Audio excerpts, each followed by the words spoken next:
Gulbarga is a pilgrimage of secularism. शायद ये बात बर्दाश्त नहीं हो रही है हिंदुत्व ऑर्गेनाइजेशंस को, जो रिसेंट इंसिडेंट्स हो रहे हैं। जिस तरीके से अभी जो अलंद का वाक़या है, बड़ा शर्मनाक और दर्दनाक वाक़या है। यहाँ पे मैं इसमें ये कहूँगा कि administration, government and Hindutva organisation are supplementing each other in this whole communal scenario. और जो हरकतें हुई हैं उसमें एडमिनिस्ट्रेशन अपने नाकामी को छुपाने के लिए इस तरीके से अरेस्टिंग वगैरह करके लोगों में एक दहशत का माहौल बनाने का काम किया है। जैसे हिंदुत्व ऑर्गेनाइजेशन का पहले से एक अनाउंसमेंट हो चुका था कि वो अलंद जाएंगे, जाके वो पूजा पाठ करेंगे, अगेंस्ट कोर्ट ऑर्डर वगैरह सारा उनका था।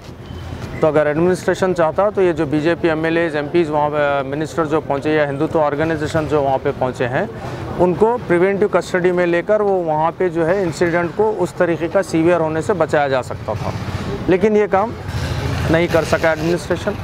और साथ में जिस दिन वहाँ पे मसला हुआ, जहाँ पे जैसा रिपोर्ट्स हुए हैं कि स्टोन पेल्टिंग का वगैरह है, उसके पहले क्या क्या सिनेरियोज हुए, उसके पहले क्या क्या हरकतें हुई, ये भी देखना ज़रूरी है।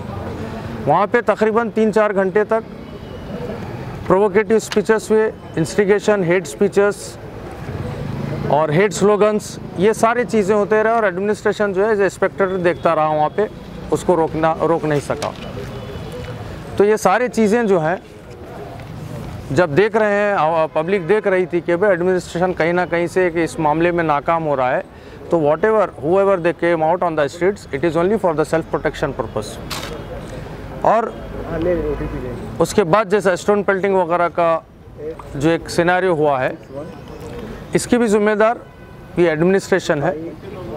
जैसा अगर एडमिनिस्ट्रेशन ये कह रहा है रिपीटेडली कि भाई there was mutual agreement and understanding between administration and both the groups, but why did the administration fail to inform the public.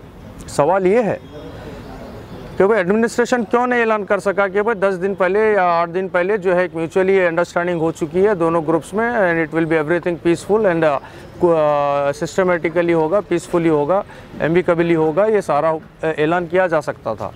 तो कहीं ना कहीं एडमिनिस्ट्रेशन का ऐलान नहीं करना भी एक जो है ना, ये बड़ी नाकामी है जो माहौल को उतना उस हद तक चला ले गया।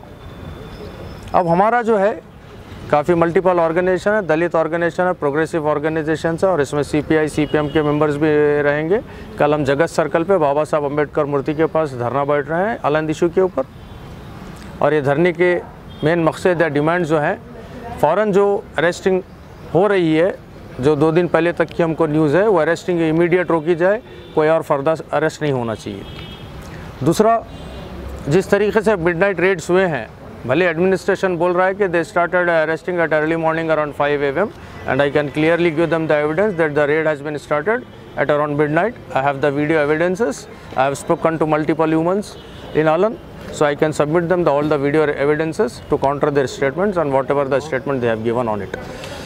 वो जो है, जो एक पैनिक क्रिएट किया गया पुलिस की वजह से वहाँ पे अलन में अरेस्टिंग के दौरान, वो जो डेथ हुए हैं बिकॉज ऑफ पैनिक हुए हैं। अगर पुलिस का एक एट्रोशियस एक्ट नहीं होता, ये एक असॉल्ट टाइप का एक्ट नहीं होता, तो पैनिक क्रिएट नहीं होता था। पैनिक क्रिएट नहीं होने से लोगों की शायद जानें नहीं जाती थी और बच सकते थे। अब चाहे आप कार्डियक अरेस्ट से मरे बोलिए या पैनिक अटैक से मरे बोलिए, the reason behind them is the atrocious act of police और high handedness of police in arresting the people in अलन। और वहाँ पे सिर्फ ये नहीं है कि भाई अरेस्टिंग ऐसे मिडनाइट की गई, बहुत प्रॉपर्टी को भी डैमेज किया गया है, कई डोर्स वगैरह तोड़े गए हैं। ये सारी चीज़ों का कंपनसेशन हम डिमांड कर रहे हैं धरने से। जो मरे हैं वो लोगों के लिए कंपनसेशन, और जो प्रॉपर्टी को पुलिस डैमेज करी है ये कंपनसेशन चाहिए। और साथ में जिस तरीके से पूरा सिनारियो सबको पता है कि भाई करे कोई भरे कोई जो मामला हो रहा है यहाँ पे, इंस्टिगेशन करे और कोई और रैली निकाले प्रोहिबिटरी ऑर्डर्स के अगेंस्ट कोई और, हेट स्पीचेस दे कोई और, क्या बीजेपी के एमएलए एमपी जो हिंदुत्व ऑर्गेनाइजेशन जो इंस्टिगेट करे वहाँ पे, उनको क्या अरेस्ट किया गया है अभी तक? अगर वो हिंदुत्व ऑर्गेनाइजेशन, वो बीजेपी एमएलए, वो सेंट्रल मिनिस्टर वहाँ पे नहीं जाते, तो वहाँ पे ये माहौल ही क्रिएट नहीं होता। तो ये कहीं ना कहीं, ये जैसे मैं बता रहा था, एडमिनिस्ट्रेशन, गवर्नमेंट और ये हिंदुत्व ऑर्गेनाइजेशन एक दूसरे को फीड कर रहे हैं। इसके लिए शायद एडमिनिस्ट्रेशन उनको वहाँ तक जाने दिया, ये माहौल को ख़राब करने दिया।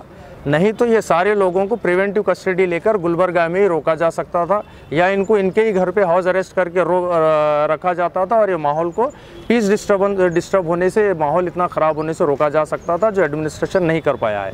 तो इसके लिए कहीं ना कहीं एडमिनिस्ट्रेशन भी इसमें बड़ा ज़िम्मेदार है, बड़ा नाकाम है। इसके लिए हम और जो मुख्तलिफ हमारे डिमांड्स हैं, उसके साथ ये भी डिमांड करते हैं कि इस पर एक जुडिशल इंक्वायरी बिठाई जाए। सिटिंग हाई कोर्ट जज के अंडर में इसके ऊपर एक जुडिशल इंक्वायरी होना चाहिए। जो कल्प्रिट्स हैं उनको कड़ी से कड़ी सज़ा मिलनी चाहिए, उनके ऊपर केसेस होने चाहिए। जो हेट स्पीचेस हैं, जो सेक्शन 144 तोड़ा गया है, इसमें रिपीटेडली एक बात आ रही है कि भाई एमएलए एमपीज़ जो थे सिर्फ सेक्शन 144 तोड़े हैं, सिर्फ सेक्शन 144 ने तोड़े हैं। उनके ऊपर हेट स्पीचेस का केस बनना चाहिए, उन पे प्रोवोकेशन एंड इंस्टिगेशन के केसेस लगना चाहिए, और जो लोग वहाँ पे थे वो लोगों पे भी ये सारे केस लगना चाहिए। जो माइनॉरिटीज़ को जो अरेस्ट किया गया है, ये एक देखने के बाद ये लगता है कि it is totally biased act of administration under political influence of BJP government. So we appeal the administration not to become a political tool in hands of BJP government, and work free and fairly, and stop arresting the people immediately, and release the people whose names are not in the FIR. And also the other thing which we noticed from 1st to 5th is the situation was said the area is under 144, but unfortunately I will clearly say it on record, it was not 144, but I will say it was an undeclared curfew in Aland. It was like punishing the people of Aland for no fault of their. सारे दुकानें वगैरह बंद थे, तो दुकानें बंद रहने से वहाँ पे लोगों को खाने के लिए तक प्रॉब्लम हो रहा था, बच्चों के लिए दूध नहीं था। तो ये एक मानो में जो है एक पनिशमेंट देने का जो एक्ट जो किया है एडमिनिस्ट्रेशन, ये भी एक बड़ा शर्मनाक एक्ट है। हमें सारे ऐसे चीज़ें बयाज एक्ट्स को कंडेम करते हैं और रिपीटेडली अपील करते हैं एडमिनिस्ट्रेशन से कि वो फ़ौरन ये अरेस्टिंग बंद करे, और जो बेकसूर हैं उनमें सबको रिहा किया जाए। भाई एक कार फोड़ने के लिए 100-200 आदमी नहीं लगते हैं, 2 आदमी भी ठहर के 10 कार 5 मिनट में फोड़ सकते हैं। तो इसके लिए 200 आदमी को पकड़ के हैरेसमेंट करना ये टोटली बंद करे एडमिनिस्ट्रेशन, और सारे लोगों को इमीडिएट रिलीज़ करे, और वहाँ पे जो हम जो रिलीफ के डिमांड किए हैं, जो कंपनसेशंस के डिमांड किए हैं, वो सारे फुलफ़िल करे।